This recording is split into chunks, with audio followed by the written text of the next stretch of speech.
Shalom, selamat malam Bapak Ibu Saudara yang terkasih. Mari bersama malam hari ini kita mau siapkan setiap hati kita datang untuk memuji dan menyembah Tuhan malam hari ini. Mari bersama kita satu dalam doa. Kami bersyukur, terima kasih Tuhan. Bersama-sama malam hari ini kami datang. Kami bawa setiap hati kami dan segenap keberadaan kami malam hari ini untuk datang memuji dan menyembah Engkau. Terima kasih Tuhan. Malam hari ini kami datang bersyukur untuk penyertaan-Mu yang sempurna atas hidup kami sampai hari ini. Kami mau nyatakan lalu pujian kami bahwa satu-satunya pribadi yang kami perlukan berjalan bersama-sama dengan kami. Melewati setiap perkara lepas perkara atas hidup kami. Tuhan, kami perlu Engkau.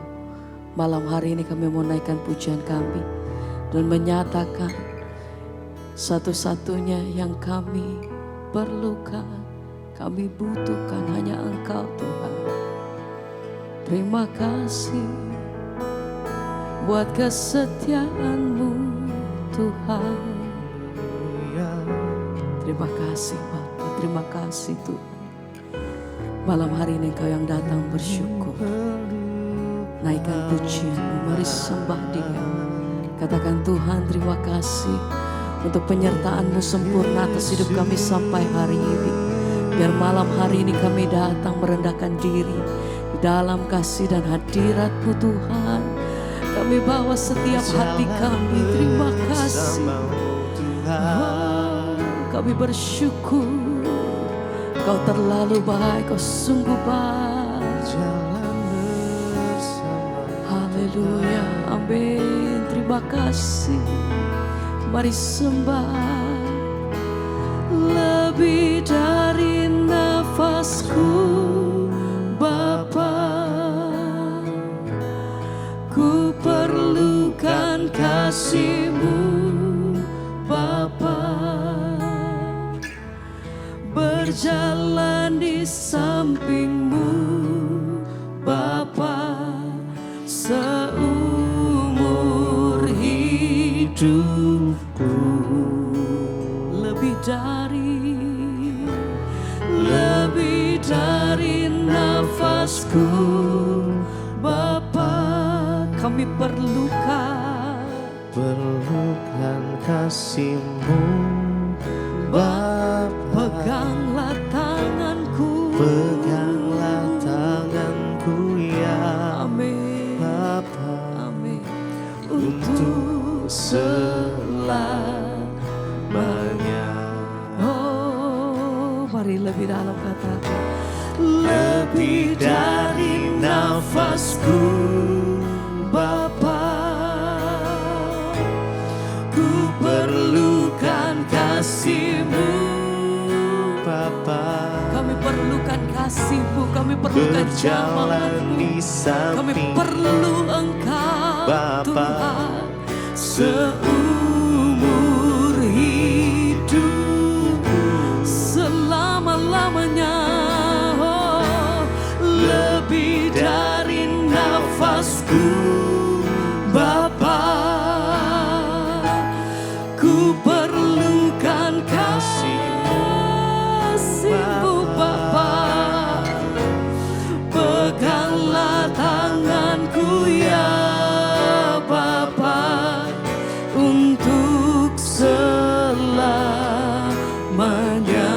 Lebih dari nafasku Tuhan, lebih dari nafasku Bapa, ku perlukan kasih-Mu. Kami perlu Bapa. Engkau Berjalan di samping-Mu Bapa, Tuhan, selama-lamanya. Oh,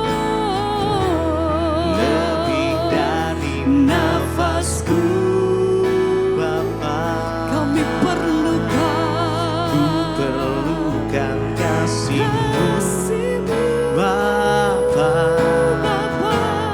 Peganglah tanganku ya Bapa. Ini hidup kami Tuhan. Selama-lamanya kami menyatakan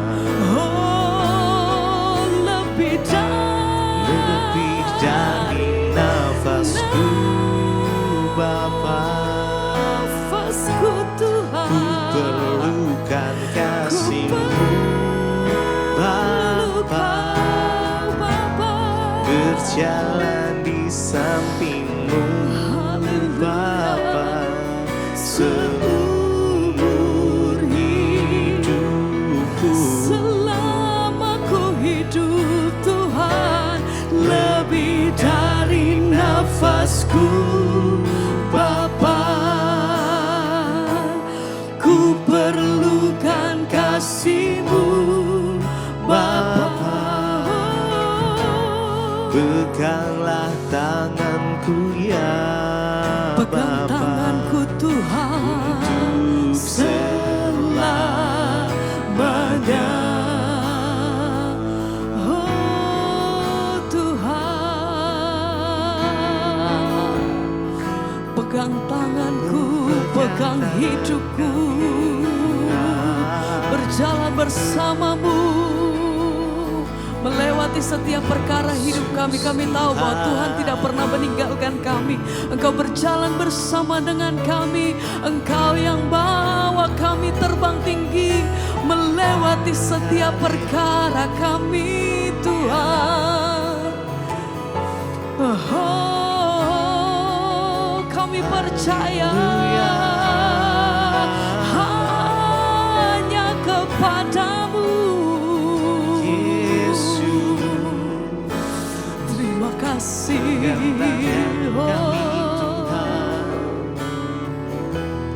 Lebih dari nafasku Bapa, ku perlukan kasih-Mu Bapa. kami perlu Engkau Tuhan. Berjalan di samping-Mu Bapa, seumur hidupku. Oh, terima kasih Tuhan. Lebih dari nafasku Lebih Bapa, dari nafasku. ku perlukan kasih-Mu Bapa. Peganglah tanganku ya Bapa, untuk selamanya. Sekali lagi bersama mari katakan. Lebih dari nafasku Bapa, ku perlukan kasih-Mu Bapa. Berjalan di samping-Mu Bapa, seumur hidupku. Lebih dari segalanya, Lebih dari nafasku Tuhan. ku perlukan kasih-Mu Bapa. Peganglah tanganku ya Bapa, untuk selamanya.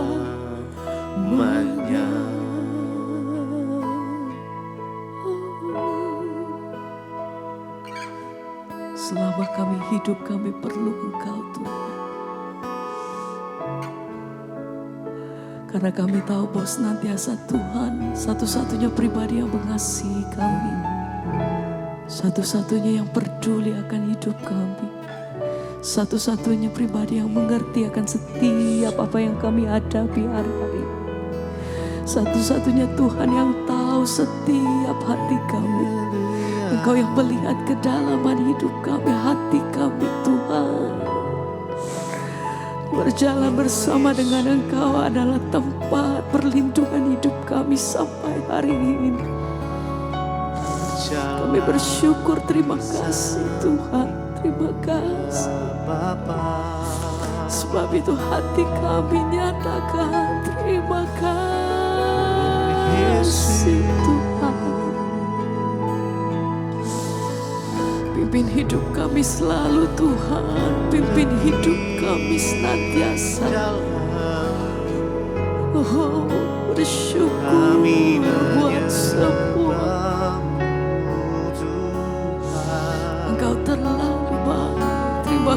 terima kasih Tuhan. Malam hari ini kami bawa setiap pujian kami ini, doa kami di hadapan Engkau. Malam hari ini kami bawa hati kami, segenap pujian kami hanya bagi-Mu Tuhan. Hanya bagi-Mu sembah kami ya. Oh, haleluya, haleluya. Oh, Yesus.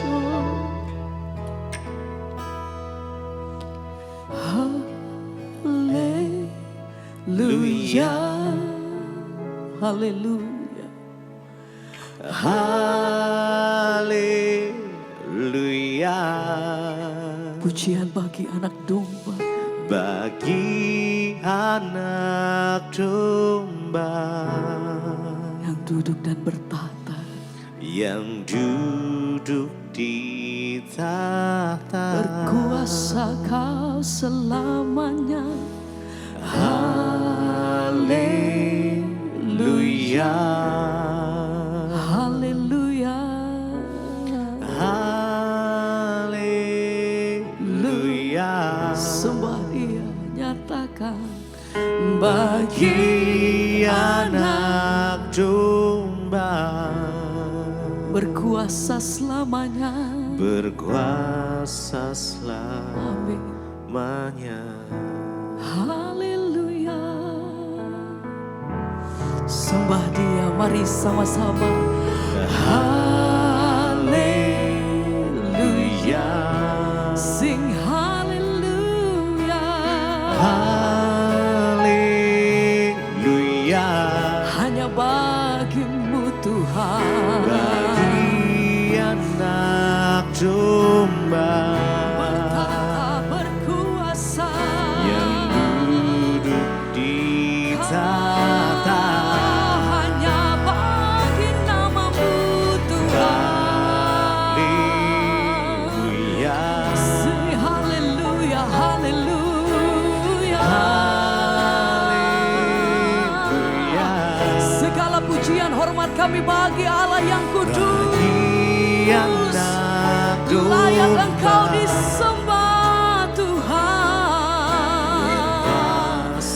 Lagi bersama angkat hatimu, mari sembah. Oh, haleluya.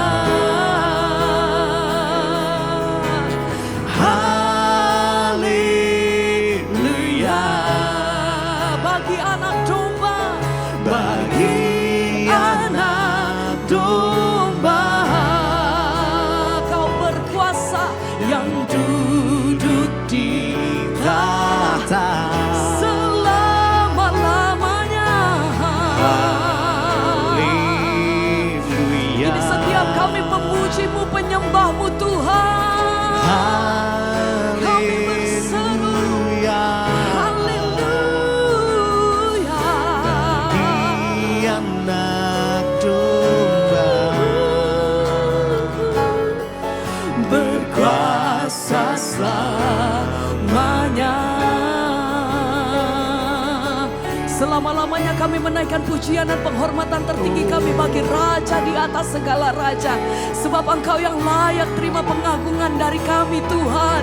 Sebab Engkau layak terima hormat kami. Hanya Engkau. Kemuliaan hanya bagi-Mu Tuhan. Oh, kemuliaan hanya bagi Raja yang kudus Engkau. Sekali lagi bersama-sama mari angkat hatimu, katakan haleluya. Sembah Dia, haleluya. Haleluya. Haleluya. Bagi anak domba Yang duduk di tahta, duduk di tahta. haleluya. Haleluya.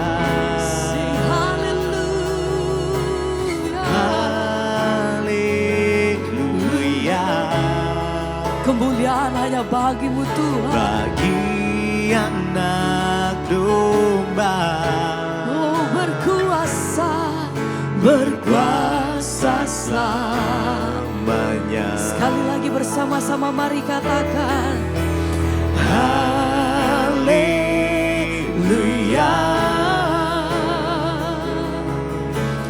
Haleluya.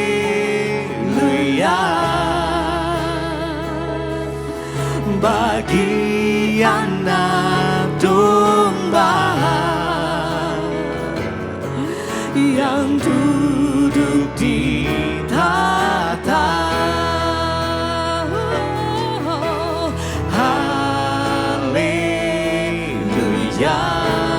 Haleluya. Haleluya. Haleluya. Bagi anak domba berkuasa selamanya.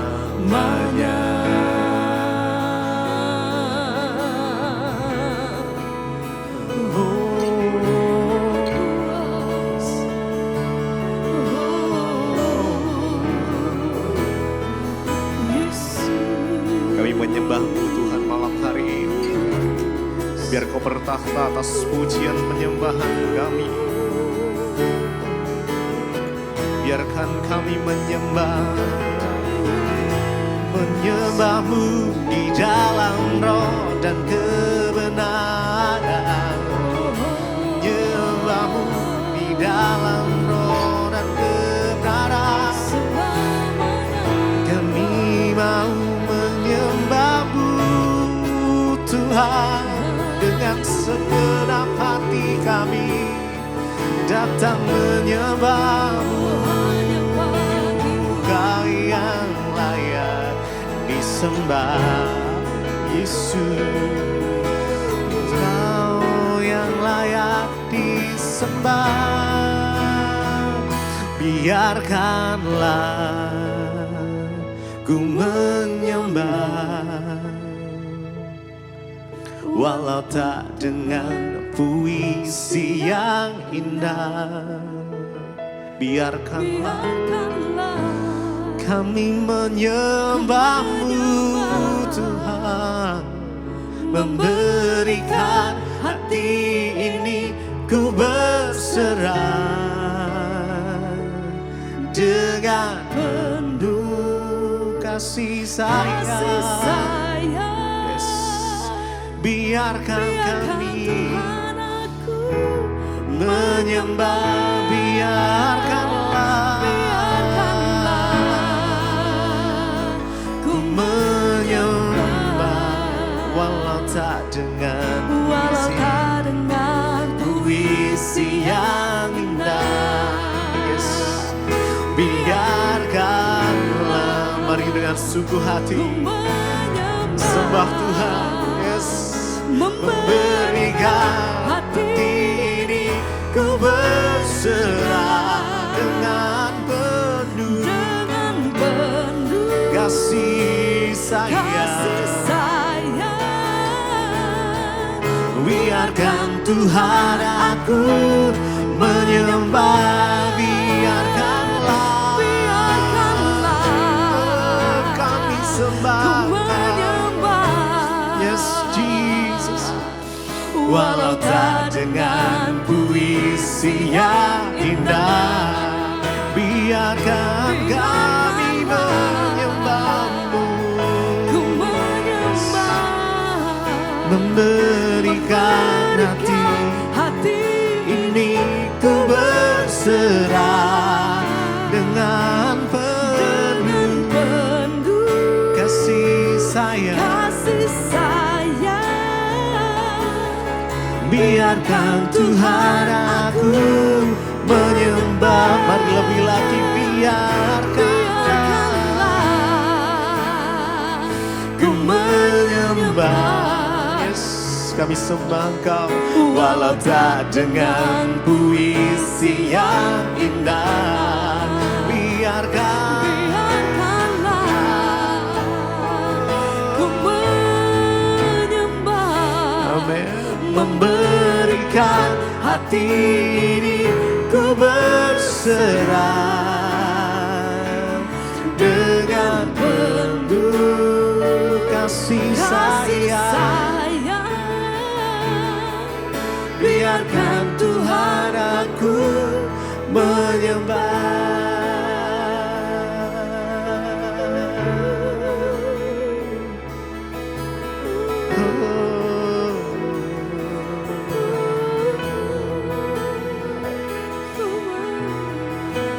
Kami sembah Kau Tuhan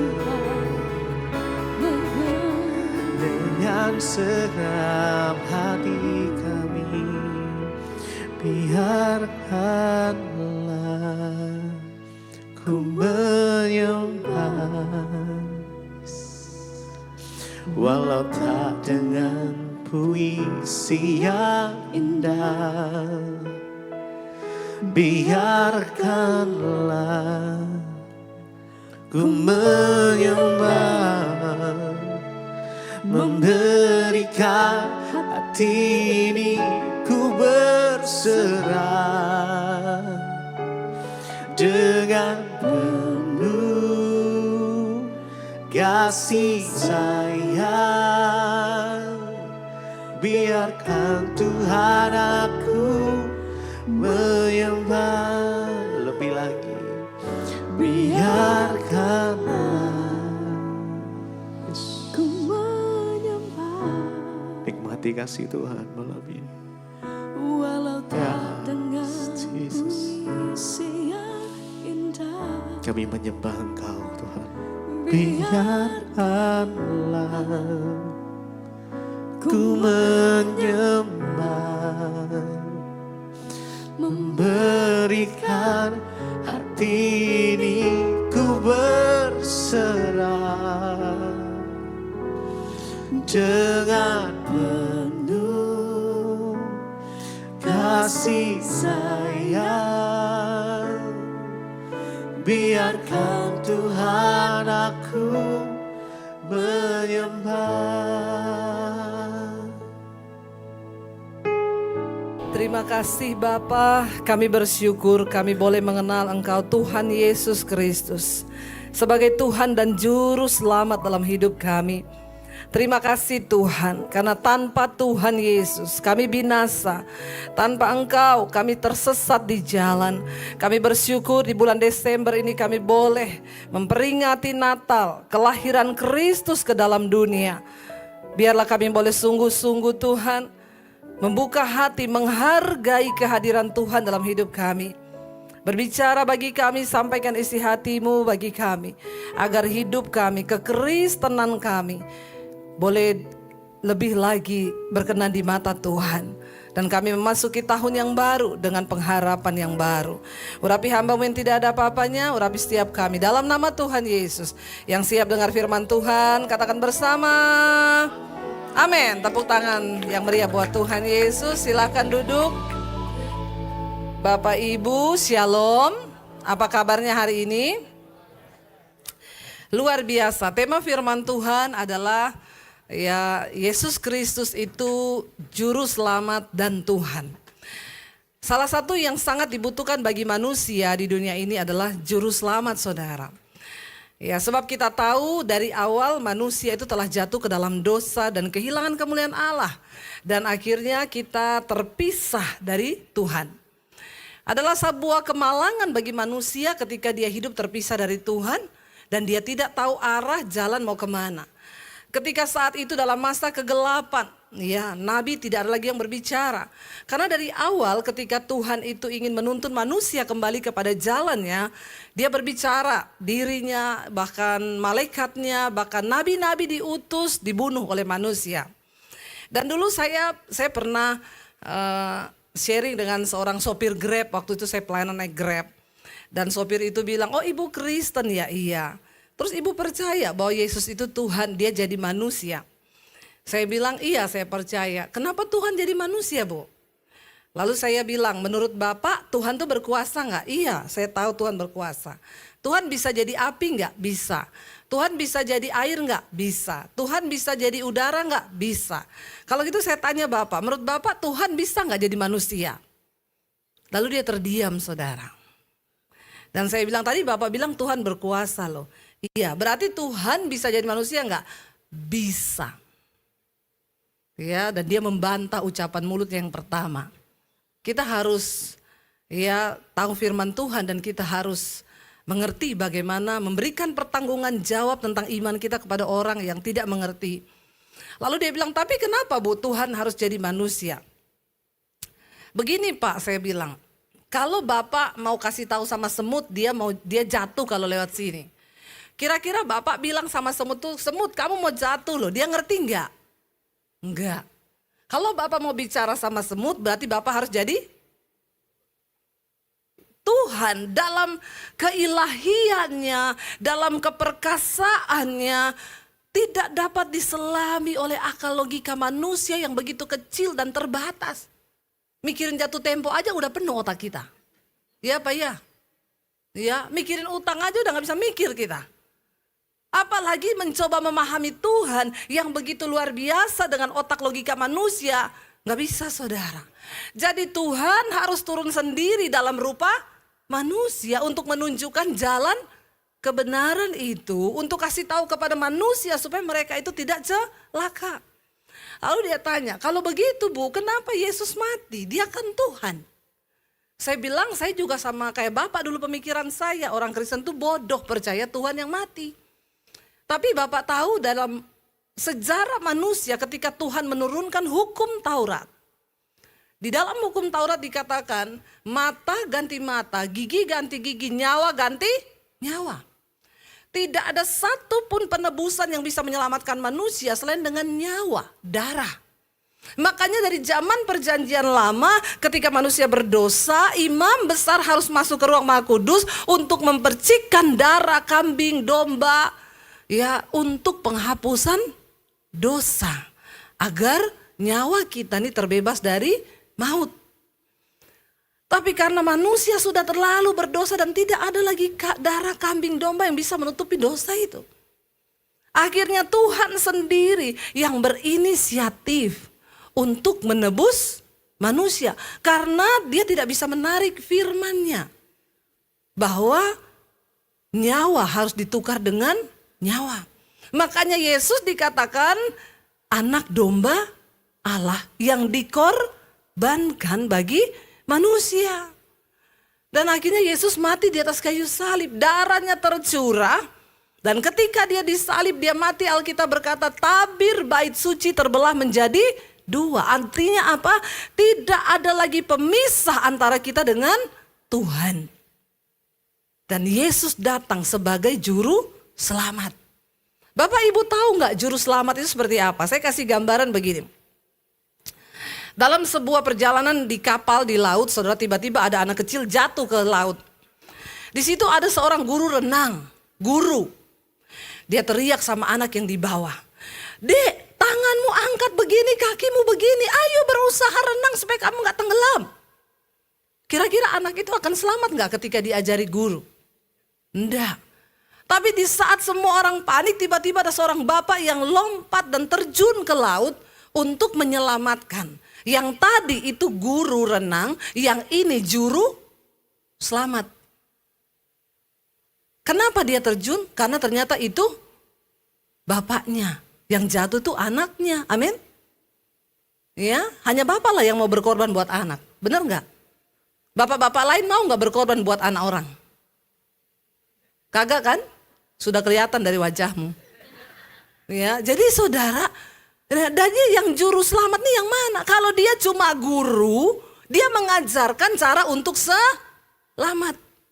Tapi kalau dia juru selamat, dia turun sendiri untuk menyelamatkan. Itu bedanya. Banyak nabi, banyak guru yang mengaku akan mengajari saudara dan saya umat manusia untuk membawa kepada jalan kebenaran, sorga.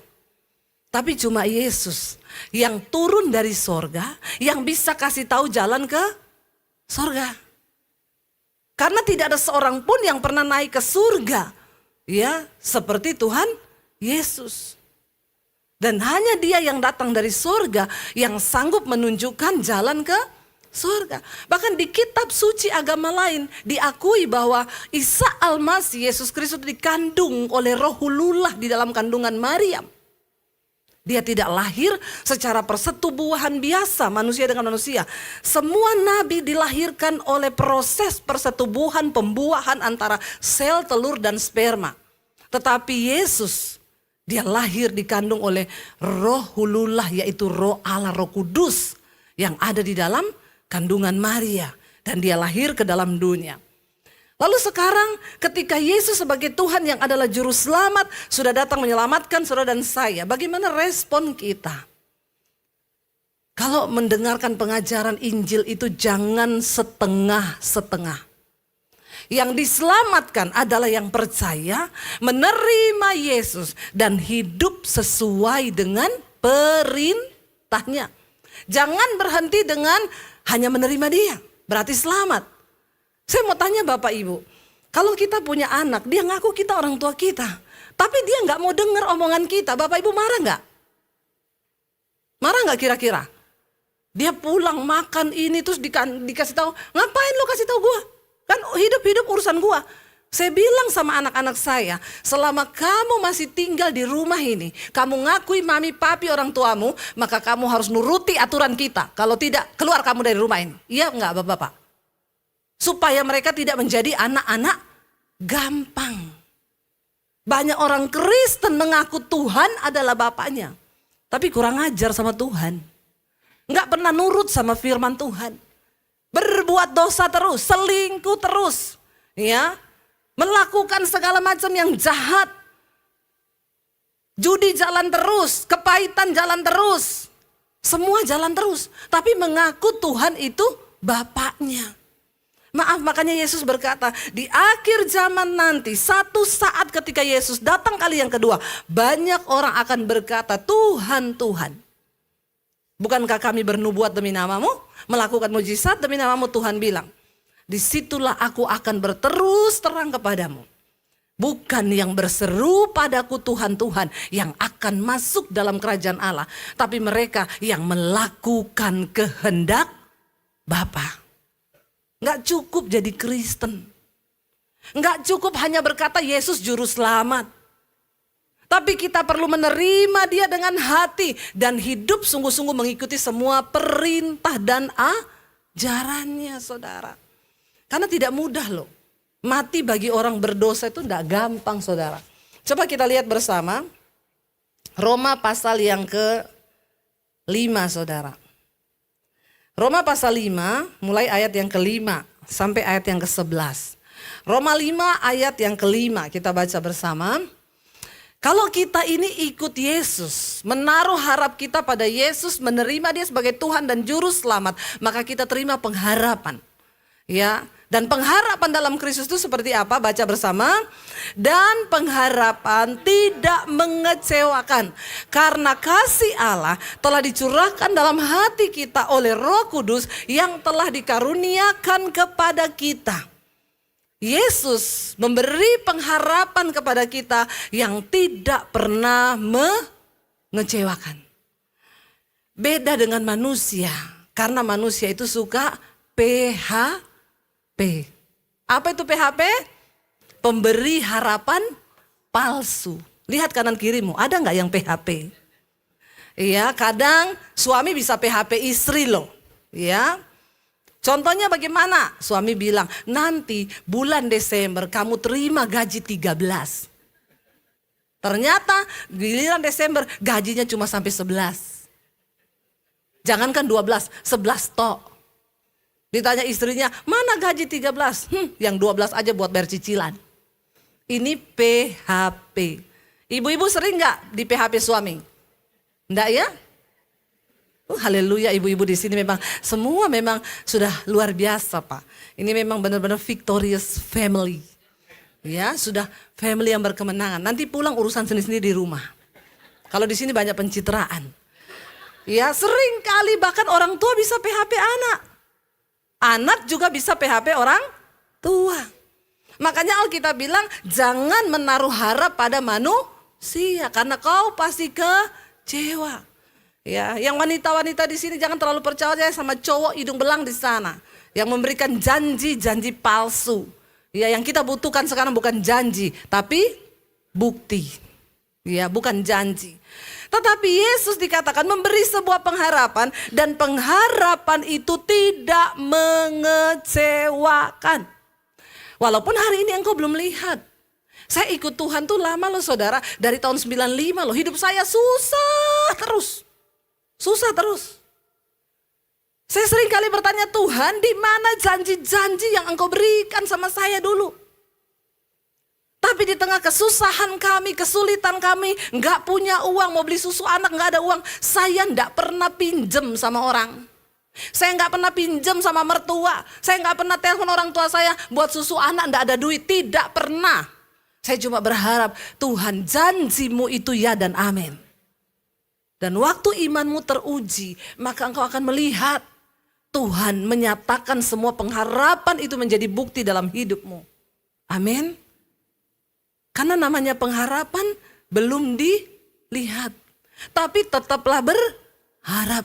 Karena engkau tahu kepada siapa engkau berharap. Bukan pada manusia, bukan pada mertua, tapi kepada Tuhan. Makanya saya mau bilang sama anak-anak muda di sini, jangan pernah kau taruh harapanmu kepada siapapun, termasuk kepada orang tua. Taruh harapanmu pada Tuhan. Dunia terus berubah loh, dengar baik-baik. Dunia ini sedang tidak baik-baik saja. Semakin tua Alkitab bilang, akan datang masa yang sukar. Makanya saudara, mau seperti apapun dunia berubah, tetap taruh pengharapanmu kepada Tuhan. Karena Alkitab berkata, diberkatilah orang yang mengandalkan Tuhan.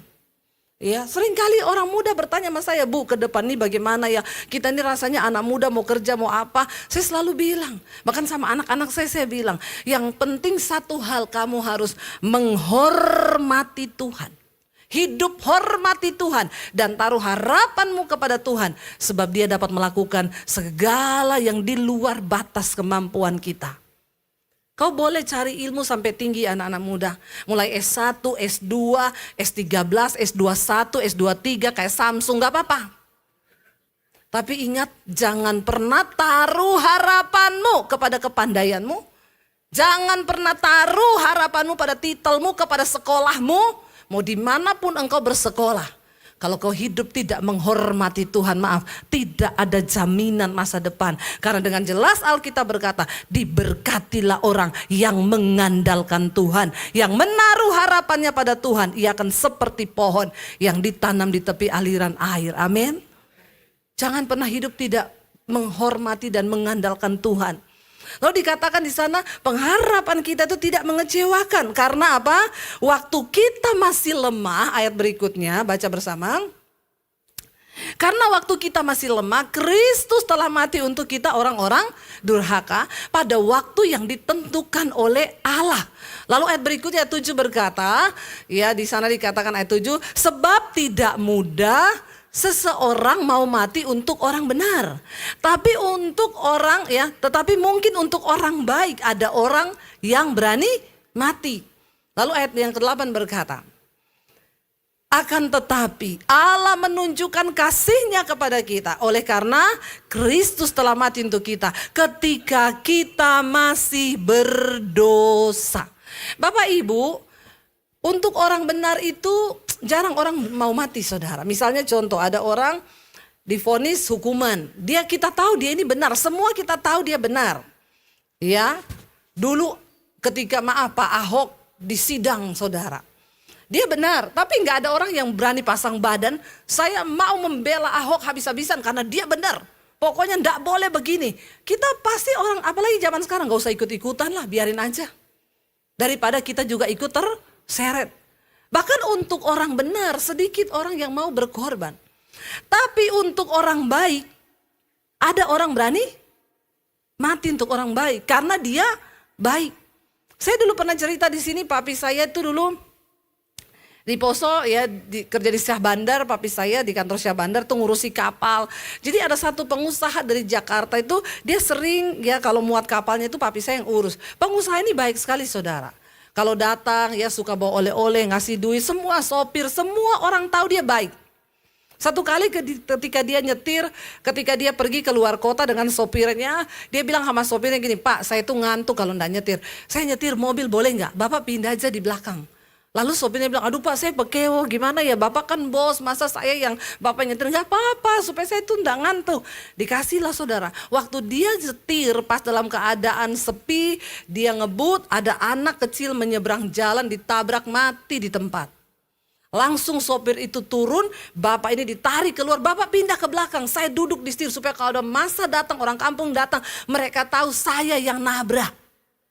Kenapa sopir itu melakukan hal ini? Karena Bapak ini orang baik. Makanya rajin-rajinlah berbuat kebaikan. Supaya banyak yang sayang saudara, amin. Lalu saudara, tapi dasar Bapak ini orang baik, ketika dibawa di kantor polisi, Bapak itu ngaku, yang nabrak bukan sopir saya Pak, tapi saya. Tadi itu sopir saya ngaku-ngaku supaya saya nggak diamuk massa. Tapi saya Pak yang nabrak. Padahal sopirnya bilang nggak apa-apa Pak, saya aja jangan ngomong Bapak. Lalu bapaknya beri santunan dan puji Tuhan keluarga tidak menuntut. Akhirnya juga bapak ini ya sudah atur damai, namanya kecelakaan. Saya mau tanya, kalau ada orang jahat, orang nih maling, curanmor, lalu ketahuan massa, dikejar, dia lari ketabrak kereta. Saudara ngomong apa? Ayo ngomong apa saudara?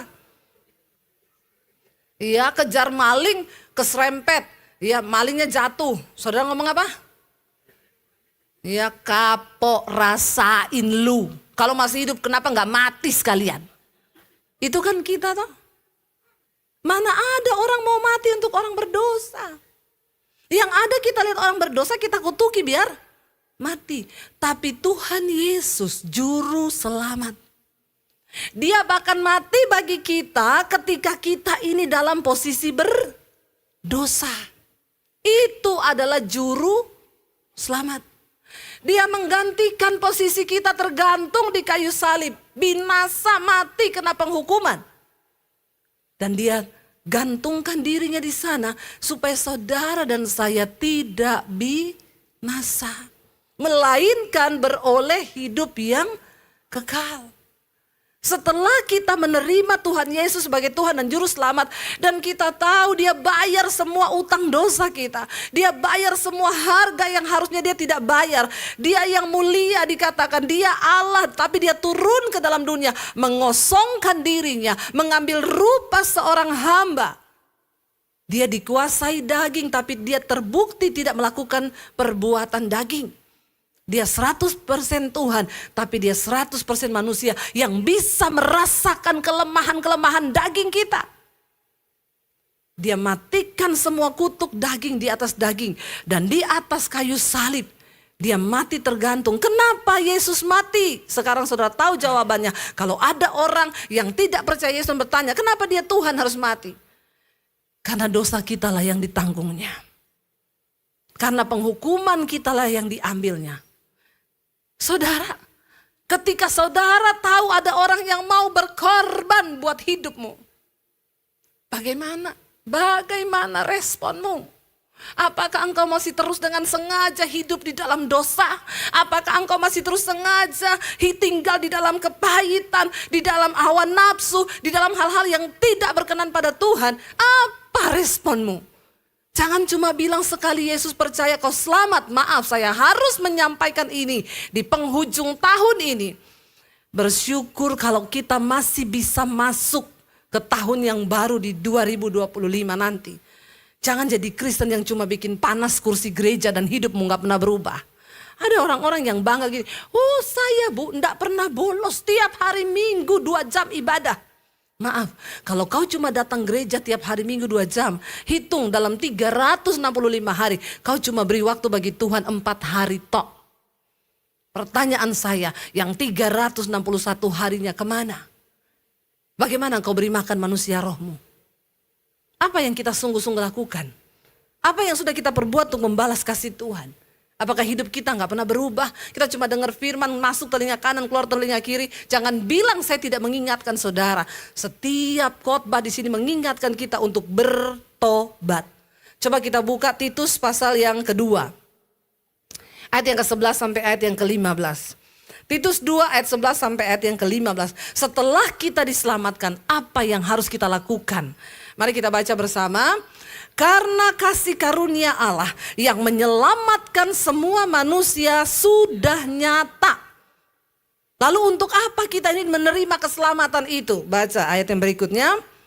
Ia mendidik kita supaya kita meninggalkan kefasikan dan keinginan-keinginan duniawi, dan supaya kita hidup bijaksana, adil, dan beribadah di dalam dunia sekarang ini.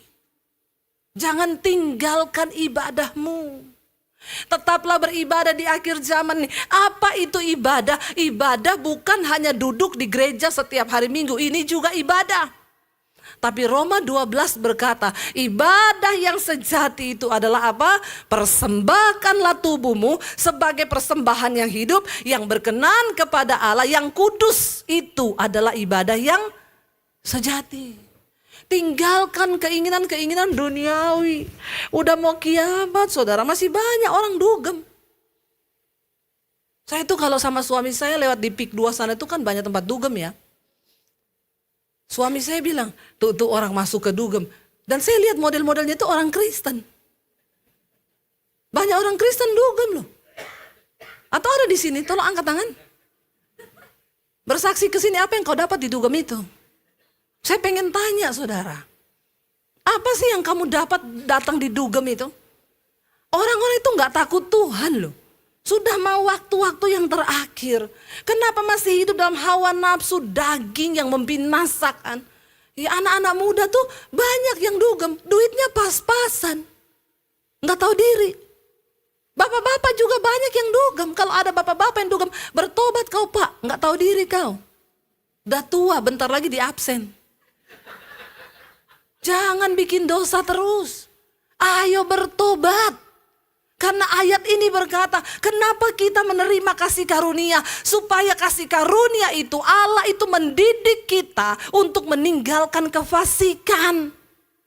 Jangan kau pikir sekali terima Yesus selamat. Banyak pengajaran sekarang yang cuma mengajarkan Injil separoh. Tapi kita harus mengajarkan yang penuh saudara. Terima Yesus, terima firman-Nya, hidup sesuai dengan perintah-perintahnya, baru kau layak untuk menerima keselamatan itu. Kita menerima kasih karunia karena Tuhan mendidik kita supaya kita meninggalkan kefasikan, keinginan-keinginan duniawi, dan supaya kita hidup bijaksana, adil, dan beribadah di dalam dunia yang sekarang ini yang semakin menyesatkan. Hati-hati lo anak-anak muda, walaupun kau ada lingkungan teman-temanmu merokok, biarin dia merokok, kau jangan ikut-ikutan. Kalau bisa malah kau yang menyelamatkan temanmu itu, amin. Ayo jadi terang, ayo. Kemana firman yang kau dengar setiap hari Minggu? Jangan cuma jadi Kristen yang bikin panas kursi gereja, bener loh. Kita nih harus berlomba di dalam kekudusan, itu ibadah yang sejati. Persembahkan tubuhmu sebagai persembahan yang hidup, yang kudus dan berkenan kepada Tuhan. Waktu masih hidup, engkau persembahkan hidupmu, jangan kalau sudah mati. Ya, apalagi udah mati taruh Alkitab dalam peti. Sedangkan waktu hidup dia tidak baca, apalagi kalau dia sudah mati, dia pernah baca itu Alkitab, apalagi dalam peti. Ditambah lagi dia buta huruf. Terus buat apa kau taruh itu Alkitab di peti? Saudara, ayo kamu tinggalkan semua keinginan duniawi itu. Lalu ayat yang ke-13 bisa dikatakan apa? Dan dengan apa? Menantikan penggenapan pengharapan kita yang penuh bahagia dalam penyataan kemuliaan Allah yang maha besar dan juru selamat kita Yesus Kristus. Kita ini masih menanti. Alkitab berkata, menanti apa? Keselamatan yang akan dinyatakan pada akhir zaman. Jangan terlalu pede bilang kita ini sudah selamat. Karena akan ada pengadilan Kristus di akhir zaman.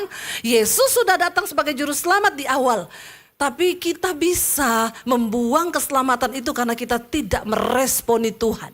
Kita lebih memilih untuk hidup dalam dosa. Kita lebih memilih untuk hidup dalam keinginan-keinginan daging kita. Dengan cara itu engkau membuang kasih karunia Tuhan itu. Dan Yesus berkata, keselamatan kita baru akan dinyatakan pada zaman akhir. Ketika kita semua berdiri di hadapan tahta pengadilan Kristus. Dan di sana Tuhan akan berkata, enyahlah kau daripadaku pembuat kejahatan. Ini orang-orang yang ngaku-ngaku melakukan mujizat demi nama Yesus. Bernubuat demi nama Yesus. Tuhan bilang, nyah engkau pembuat kejahatan. Tapi marilah kepadaku, hai orang-orang yang melakukan kehendak Bapa, yang melakukan firman Tuhan. Hati-hati saudara, kita ini masih menunggu, menantikan penggenapan pengharapan kita yang penuh bahagia. Kapan itu? Pada waktu akhir zaman tiba. Bukan pada waktu kita mati, mati pun belum dihakimi. Sekarang semua orang belum ada yang dihakimi. Belum ada yang masuk neraka. Belum ada. Jangan pikir kalau sudah mati sudah selesai urusan. Belum selesai. Akan ada penghukuman yang kekal sampai selama-lamanya di neraka. Di neraka saudara. Makanya ayo kita mencintai Yesus. Bukan karena kita cuma takut masuk neraka. Tapi karena kita menghormati dia yang sudah mati dan berkorban bagi hidup kita. Lalu ayat yang ke-14 berkata di sana. Dengan menantikan penggenapan tadi ya ayat 14 yang telah menyerahkan dirinya untuk kita, untuk membebaskan kita dari segala kejahatan, untuk menguduskan bagi dirinya. Perhatikan kenapa Yesus menyerahkan dirinya, karena dia akan menguduskan bagi dirinya suatu umat. Umat itu siapa? Kepunyaannya sendiri yang rajin berbuat baik. Hari-hari ini Tuhan sedang mengumpulkan umat kepunyaannya sendiri. Siapa mereka? Dalam kitab Wahyu disebut mereka adalah orang-orang yang memakai jubah putih. Mereka adalah orang-orang yang keluar dari kesusahan yang besar di dunia. Tapi mereka tetap bertahan dalam kekudusan, menjaga jubahnya tetap putih, dan mereka sungguh-sungguh hidup mencari perkenanan Tuhan. Mereka adalah umat kepunyaan Tuhan sendiri yang rajin berbuat baik. Bukan berbuat dosa, bukan berbuat jahat. Ayat yang ke-15 berkata di sana, baca bersama. Beritakanlah semuanya ini, nasihatilah dan yakinkanlah orang dengan segala kewibawaanmu. Janganlah ada orang yang menganggap engkau rendah. Hai bapak-bapak, bagaimana engkau bisa menyelamatkan keluargamu? Engkau harus punya wibawa ilahi. Supaya kau tidak dianggap rendah oleh anakmu. Ada orang tua waktu nasihatin anak saudara. Sama anak tidak gini, alah bapak juga kayak gitu kok. Ya, kamu jangan merokok ya. Kayak hidupmu udah benar aja pak. Gak ada wibawa ilahi kau. Bagaimana supaya engkau punya wibawa ilahi? Bertobat. Hidup dalam kebenaran. Melakukan kekudusan. Waktu kita punya wibawa ilahi, kita ngomong sama orang, kita ngomong sama anak-anak kita, itu nancep mereka mendengar. Karena kita bicara dengan wibawa ilahi. Nasihatilah, yakinkanlah orang dengan segala kewibawaanmu. Wibawa di sini bukan saudara pakai pangkat bintang 3. Ya, bawa bintang. Bawa jabatan, bukan. Ya, wibawa ilahi itu bicara tentang waktu kita hidup dalam firman Tuhan. Ada wibawa ilahi dalam hidup kita. Kita bisa mendengar kok orang yang bicara dengan wibawa ilahi dengan yang tidak itu berbeda. Kenapa ada orang-orang yang menyampaikan firman Tuhan lalu orang itu nancep langsung di hatinya? Karena orang ini melakukan firman dan dia melakukan firman dan dia punya wibawa ilahi untuk bicara. Tapi kalau orang tidak bertobat, mau dia ngomong kayak apapun sampai mulutnya berbusa saudara, gak akan ada yang bertobat. Kenapa? Karena dia sendiri tidak menjadi pelaku. Amin. Saya berdoa saudara, ayo kita ada di penghujung tahun, kita mau masuki tahun yang baru. Kita benahi yuk apa yang perlu kita benahi. supaya hidup kita berkenan dan kita rindukan seluruh keluarga kita juga boleh diselamatkan. Saya undang para imam musik maju ke depan, biar kita mau sungguh-sungguh datang pada Tuhan hari ini. Kita mau berkata di hadapan Tuhan bahwa Tuhan Yesus itu juru selamat kami. Bahwa Dialah Tuhan yang sanggup menyelamatkan kita, memberikan kita kemenangan. Bangkit berdiri bersama saudara. Yesus Engkau juru selamat. Katakan pada Tuhan, dalam janji-Mu ada kemenangan bagi kami. Yes Lord Jesus. Selamanya kan ku nyatakan besar setiamu Tuhan di hidupku. Mari angkat tanganmu kepada Tuhan. Katakan, Engkau juru dalam janji-Mu kemenanganku. Amin.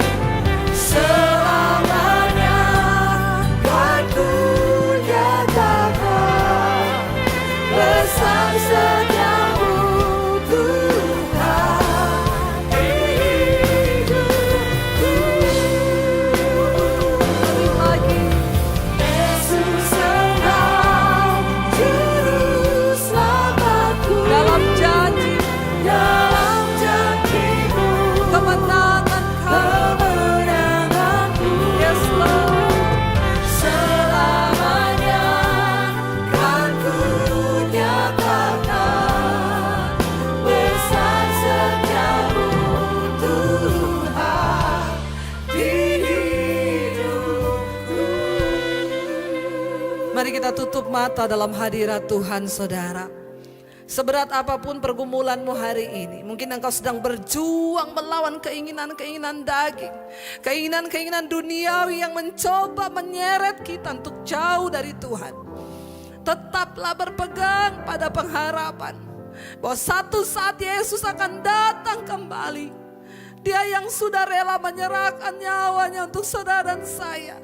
Dia datang dalam kehinaan. Bagaimana kita meresponi kasih-Nya yang sudah berkorban bagi kita. Biarlah semua kita datang hari ini tersujud di bawah kaki-Nya dan berkata, terima kasih Tuhan, karena Engkau sudah lakukan yang terbaik bagi kami. Kami yang harusnya binasa, tapi Engkau selamatkan Tuhan. Karena itu ajar kami hari ini untuk meninggalkan setiap dosa, keinginan-keinginan dunia, kefasikan kami, kejahatan kami. Dan ajar kami berbalik Tuhan, datang kepada Tuhan, mempersembahkan hidup yang kudus di hadapan Tuhan. Anak-anak muda, engkau mungkin sedang takut tentang masa depanmu. Hari ini engkau tidak perlu takut, tapi katakan dalam dirimu, aku akan hidup menghormati Tuhan. Aku akan hidup mengharapkan Tuhan dalam hidupku. Sebab tanpa Tuhan kita tidak akan mampu menjalani hidup ini. Terimalah kiranya berkat, rahmat, anugerah dari Allah Bapa, cinta kasih dari Tuhan Yesus Kristus, penyertaan Allah Roh Kudus turun atas hidup kita mulai hari ini bahkan sampai kali yang kedua. Tuhan Yesus datang menjemput setiap kita dan hidupmu akan mengalami kemuliaan Tuhan. Bahkan penyertaan Allah Roh Kudus menyertai sehingga satu saat ketika Tuhan Yesus datang kembali, nama kita tercatat di dalam kitab kehidupan. Di dalam nama Tuhan Yesus yang percaya diberkati Tuhan. Katakan bersama. Amin, amin. Tuhan Yesus memberkati. Silakan duduk.